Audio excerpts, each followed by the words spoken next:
Kegaiban itu tidak boleh untuk sembarangan. Walaupun manusia itu bisa menyebut nama gaib yang sebanyak-banyaknya, atau berdoa, atau dengan laku puasa, ibaratnya sudah mengaku yang paling dekat dengan Tuhannya, dan lalu sudah mengaku mungkin dirinya lebih suci daripada para dewa. Sesuci apakah manusia itu? Semestinya kita tahu diri. Tapi ulo salam mulya atur bagya wis kono santara. Yang sejumlahnya, jadi saya sudah sampai di tanah lotnya. Nanti saya menguraikan di cari tempat yang bagus. Terima kasih.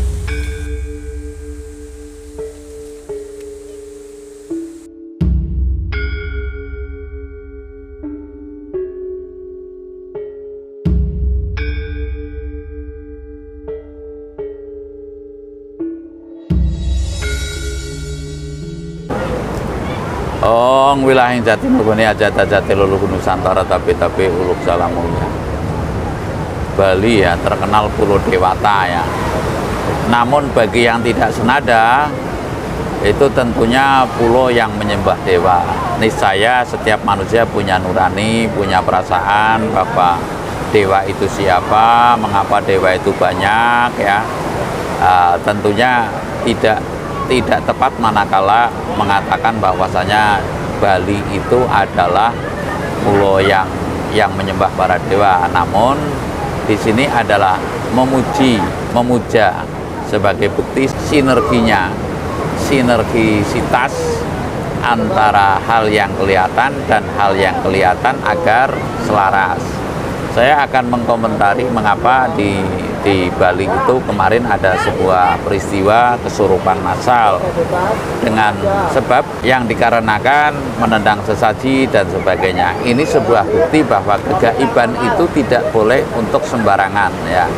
Kegaiban itu tidak boleh untuk sembarangan, sehingga disitulah walaupun manusia itu bisa menyebut nama gaib yang sebanyak-banyaknya, atau berdoa, atau dengan laku puasa, ibaratnya sudah mengaku yang paling dekat dengan Tuhannya, dan lalu sudah mengaku mungkin dirinya lebih suci daripada para dewa. Ternyata kita mesti bisa menarik kesimpulan tidak ada orang suci kecuali orang yang telah kembali ke alam suci, kan seperti itu, kecuali makhluk yang berada di alam suci. Sesuci apakah manusia itu? Semestinya kita tahu diri, jadi tidak boleh sembarangan kepada hal-hal yang demikian ya. Contoh di Gunung Semeru dulu ada yang membuang sesaji. Contoh lagi ada kemarin di Bali, karena mungkin doktrin daripada orang-orang tertentu terjadi kesurupan massal, dan ternyata yang mendoktrin anak-anak bangsa Indonesia yang demikian itu tidak serta-merta bisa bertanggung jawab.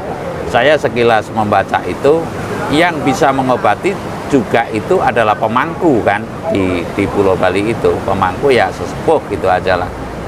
Intinya saya mengatakan yang paling pokok hidup itu harus mat sinamadan, dayo dinayang. Nah, kalau terilham oleh saya sendiri, yang namanya Pulau Bali itu sesuai dengan karya lagu saya, Jawa Bali Mata Siji, kalau diwantahkan itu adalah Jawa kembali kepada Mataram yang sejati. Lah, Mataram itu apa? Menurut saya adalah Matarum, mata keharuman dunia yang saya meyakini, saya boleh bangga, hanya ada di Indonesia, dan pusatnya ada bukan di Pulau Bali, namun di Pulau Jawa dan Bali. Nah, sekali lagi, pusatnya menurut saya ada di Pulau Jawa dan di Bali. Nah, lalu siapakah pulau-pulau yang lain? Tentunya ada, namun tidak bisa lepas dari darah Mataram. Itulah kaitannya mengapa orang yang bisa memimpin Nusantara selalu adalah darah Mataram, karena ini perjanjian dari langit pula, bukan sembarangan.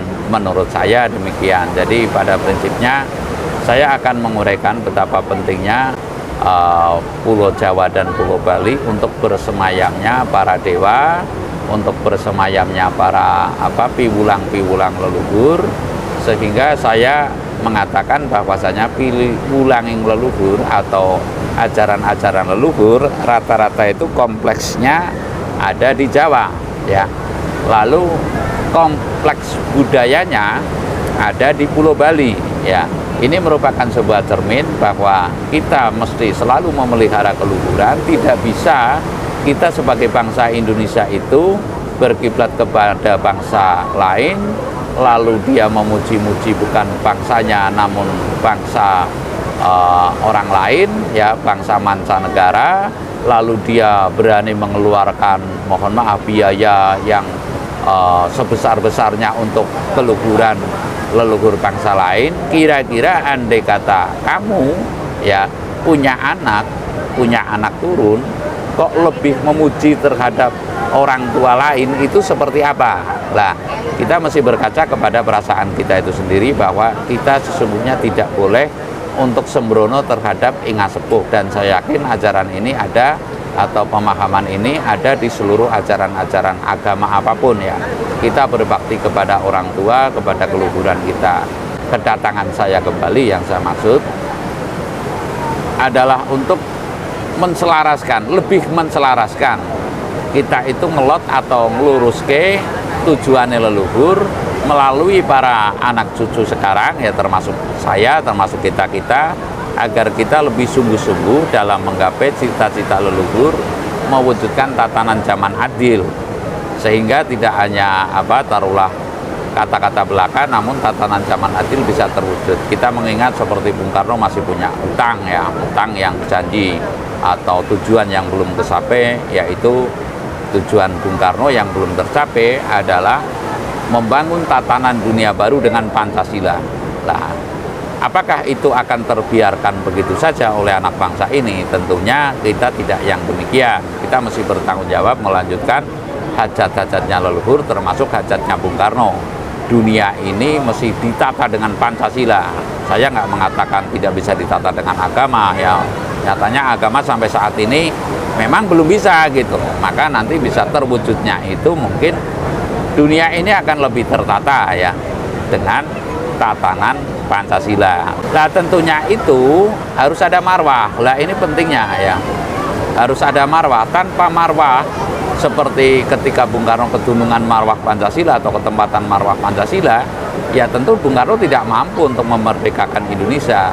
Lah, lalu marwah yang akan datang tentunya wahyu ratu adil. Kalau saya mengatakan itu suci-sucine damar sesongko. Jadi intinya saya mengharap anak bangsa ini mesti selaras dengan keluhuran kita. Jangan memuja-muja lalu membangun tempat ibadat sebaik-baiknya, sementara di situ masih ada orang yang tuna tanah tuna rumah. Lah, apa artinya begitu loh? Menurut saya demikian. Jadi mari kita secara seksama menjunjung tinggi keluhuran, sehingga tidak akan ada terjadi hal-hal yang taruhlah berbenturan dengan keluhuran kita. Artinya anak cucu selaras dengan tujuan leluhur. Saya rasa demikian. Terima kasih.